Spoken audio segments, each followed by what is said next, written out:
Oggi ti preparo uno gnocco alla sorrentina con impasto fatto con farina e patate. Prima cosa bolliamo le patate. Dopo averle bollite puliamole.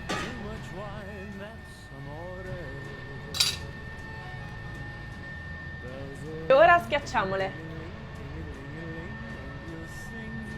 Sale e ora impastiamo. Riposo per un'oretta. Trascorso un'oretta ci creiamo lo gnocco.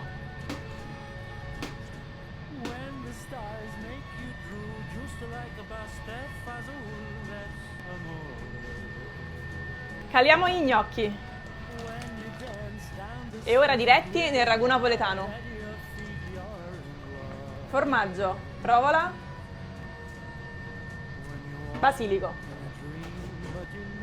Versiamo tutto nel tegamino. Andiamo in forno. Lo completiamo con basilico e io ci metto sempre un pizzico d'amore. E questo è il mio gnocco alla sorrentina.